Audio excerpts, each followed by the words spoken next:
Hi, muy buenos días a todos y todas.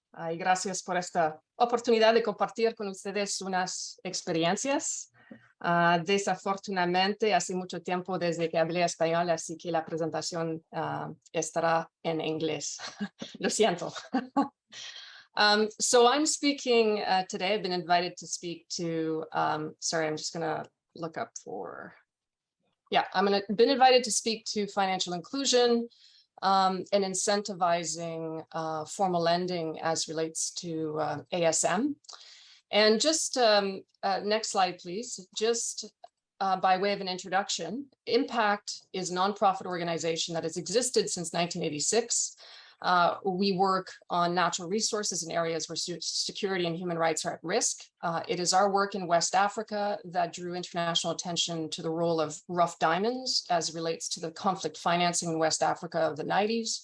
And we went on to create the Kimberley process, for which we were nominated for a Nobel Peace Prize. I want to draw attention to the fact that we are experts in monitoring and evaluation, which we've applied to ASM. We developed the monitoring and evaluation framework for the OECD due diligence guidance, and I've developed as well a system called Bloom that I invite you to click on and view. And it ties very much to what David was talking about in terms of structuring the collection and analysis of data as linked to due diligence and ESG, and as an NGO, SDG impact monitoring, benchmark against national standards and international standards, and structured in such a way that we can learn about the interaction between supply chains and security and development on the ground, and improve the way we intervene and work with communities hand in hand and with downstream actors. We worked on a number of commodities, and of course, we work in a multi-stakeholder fashion because you need to do that in order to, succeed in this sector and achieve the objectives that we've set out to realize. Next slide, please. So why is financial inclusion really critical to formalization? I do say I'm speaking more about financial inclusion maybe than formal lending, but as a path to getting to formal lending. So why is it critical to formalization? Because the illicit market actually thrives on financial exclusion. And so it's important to get financial inclusion right in order to encourage artisanal miners and small scale actors to want to operate in a formal and legal sphere. So next slide, please. So what do I mean by that? I mean that, what is it that we're putting on offer? What are we providing or promising to provide to artisanal and small scale miners when we talk about financing? The illicit market offers inventory financing. So they prepay for the gold, as you know, but they're also investing in equipment, and they're providing support, including subsistence support in the downtime, because ASM is not always productive. They have to remove the overburden, they have to prepare the ground for extraction. So those downtimes, they're still being supported by these actors. They're buying directly at the site, so no transportation or difficult logistics to navigate. It's also intertwined with other goods and commodities on offer, including mercury, but also other foodstuffs, palm oil, etc. And often in remote and isolated communities, this is actually an essential service. They don't ask questions, forget about due diligence. There's no expectations of standards, no paperwork to fill out, no proof to provide. And they can avoid all the financial and administrative burden that essentially the state in particular, imposes upon them.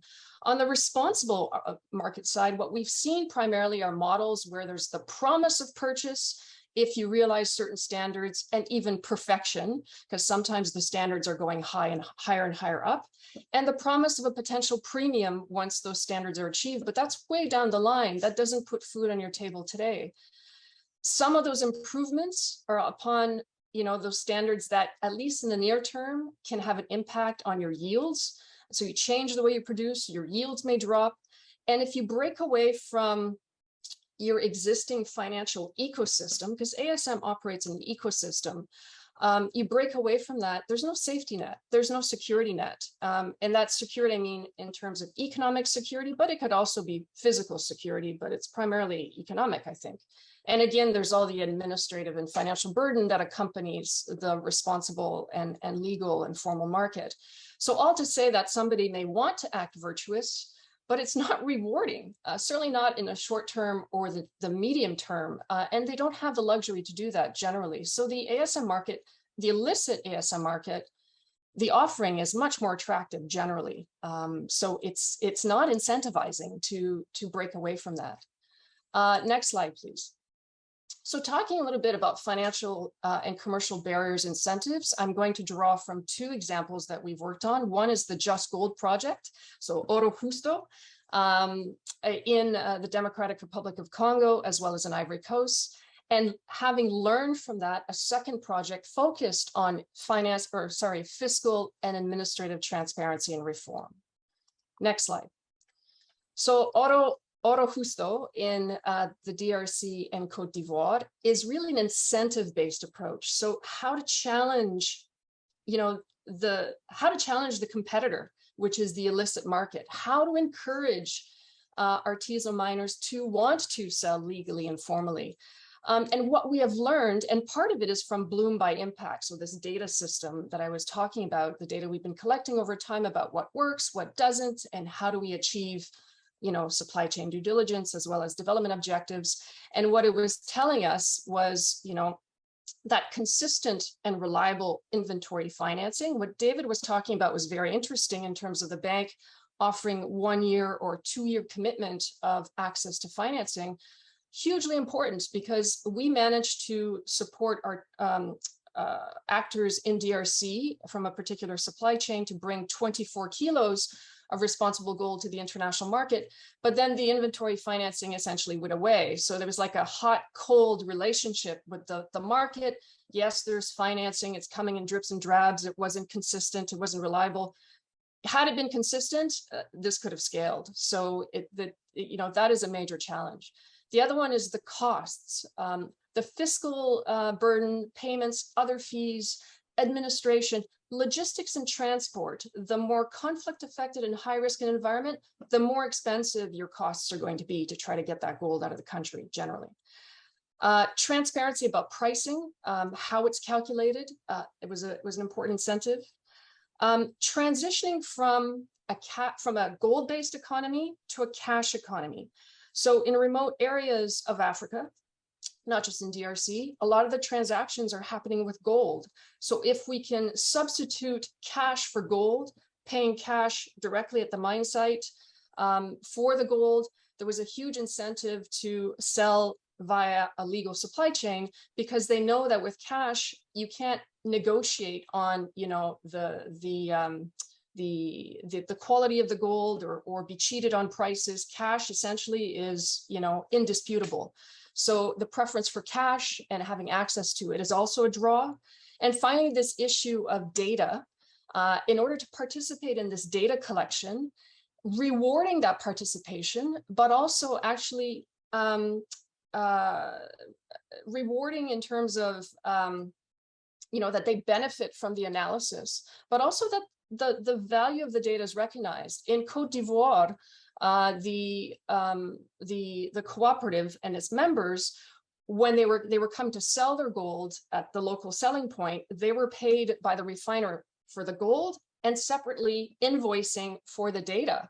And you have methods in place to check for that data and for it to be robust, but it's a recognition that that data belongs to them and it has a value to the international market and to the buyers. And so how do we exploit that further and translate those rewards into potentially further incentives that can encourage further behavioral change?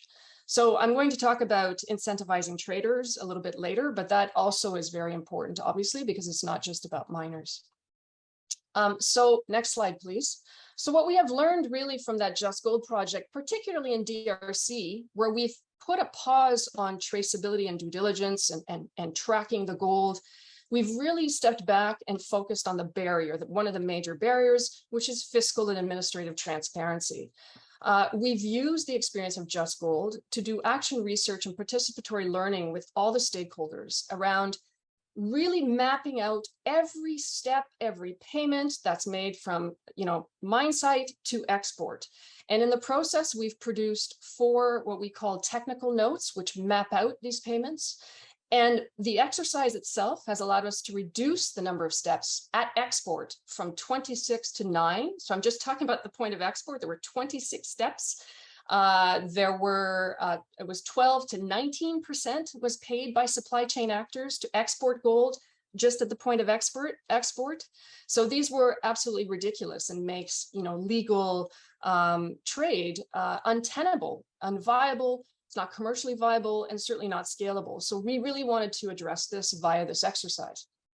Duplications were identified, and we've since proposed 3 reform proposals to the authorities. They will be selecting one, which we want to pilot with them, and also do a single payment point for each part of the supply chain to, again, bring in efficiencies. And already the supply chain actors and the export in particular is using these technical notes to fight back corruption when certain actors are seeking, rents and other forms of payment. So just to give you an example of what these technical notes look like, next slide, please. This is the one for the export point. There's one for the mine site. There's one for the trader. There's one for export, for the export process. And then there's one if you want to export via another province, because there are additional costs and fees associated with that. So this is, you can see the 9 steps. They were 26, they're down to 9. Who has to pay it, which services are involved, what document you get, and all the fees and payments that result from that. So that's one side of the technical note. Next slide. And the flip side of that note, if we can go to the next slide, is all the legal basis for that. And this was months and months and months of debate and argument. DRC is a very decentralized country, and you see all the agencies listed by acronym there. So this is actually a huge step in fiscal reform transparency and a first step to making that less burdensome on artisanal actors. Next slide. Another important thing to consider is the adaptation of financial inclusion strategies to local contexts and capacities. And here I'm going to speak to 2 models. One is Africa, which we're implementing in DRC, Burkina, and Mali, and the other one is a Foundations for Peace project. So one of the things I should say is an important lesson learned in the Just Gold project, and again, having applied Bloom by Impact, that data monitoring and impact monitoring framework, is we learned very quickly through the data that supply chain transparency, traceability, and due diligence, however important, is more about reassuring the downstream actors. It doesn't actually necessarily lead to development outcomes. In fact, men's incomes were increasing as a result of that supply chain engagement and traceability and due diligence, but not women's, even though they were active participants in the supply chain. And that's because of deeply embedded gender inequality in the supply chains in the surrounding community. So I'm a huge gender rights advocate, and as executive director, learning that sort of thing is quite shocking, but we quickly readjusted in order to really better understand how women participate in the supply chain and make sure that we could support them to also benefit from supply chain transparency and traceability and due diligence. So that's some of the international examples that I'm going to get into now, but that was the premise for it and why we went in that direction. Next slide.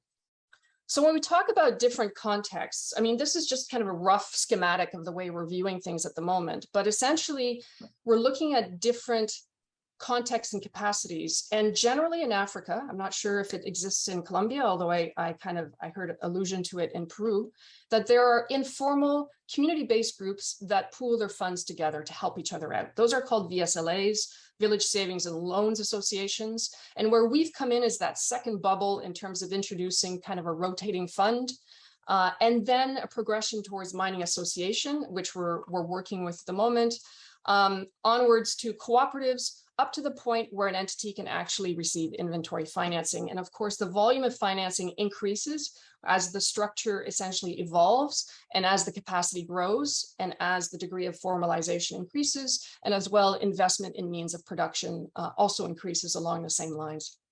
So the AFRICOT project is really Really starting at the very basic here, the VSLA and the VSLA plus, where in the context of, especially in the DRC, there is no literacy, there's no financial literacy, that's the starting point. Bank account holders are about 1%, and they're extremely vulnerable to predation. So I don't have a lot of time left, so I'm just going to say that AFICOL focused on the parts of the local economy with the highest female concentration. So I talk about the different roles of women in the supply chain. So that's what we focused on. And we had tremendous success. It was actually a small project, and it's still going on its own. It continues to expand, even without our involvement. And we see, for example, that women kept going back to get the loans. They were 98% paid. It increased social cohesion. If we can go to the next slide, sorry. And the one after that. And then, of course, there's a strong correlation between participation and income diversity, especially for women, and their average revenue increased. All to say that, this was a real important stepping stone to improved economic security, but to laying the groundwork for further financial inclusion and eventually formal lending. Those women in that group or participating in that group eventually created their own mining association, and they recently secured donor funding from the Canadian Embassy, and they're on their way to essentially forming an ASM cooperative. So step by step, things are improving, and that model has since been adapted to Burkina Faso and Mali. Next slide, I'm going to fly through the next couple slides. We've since adopted that in Burkina Faso, but trying to understand how that sort of improved financial economic security can lessen community and supply chain actors' dependence on predatory lenders and indirectly on armed groups. So this is a theory of change that we're testing in Burkina Faso, which we will be publishing the results in a white paper at the end of 2022. Next slide, just very quickly. I have 2 slides left. Next slide after this, sorry. This, for me, is the most powerful statistics that I've been exposed to in the last few years. We have done a lot of research on women and financial inclusion in the sector. And what we've learned is the power of investing in women in ASM. ASM mining livelihoods are relatively more valuable for women than for men. In DRC, women earn 180% more in mine sites than outside of mine sites. In Rwanda, it's 30% more lucrative for men, but 223% more lucrative for women outside of, in mine sites. In Uganda, it's 335% more lucrative for women in mine sites than out of mine sites. This is, this has tremendous development potential. And I would add here too that they've gone on to form peace building associations, doing conflict mediation in the communities, and also are very engaged in environmental stewardship. Last slide, please. We have also produced, as a result of this, a gender impact assessment toolkit with the support of the government of Canada, available in Spanish, in order to really integrate gender from the very beginning in the design of any sort of financial inclusion project or any supply chain project or any policy and legal reform project. And in Uganda, this has translated into some tangible outcomes where the new Ugandan mining and minerals bill has included gender quite substantially as a result of using this toolkit. So I'm pointing to it because it's freely available in Spanish as a result of this, of these experiences. So that's it. Thank you very much.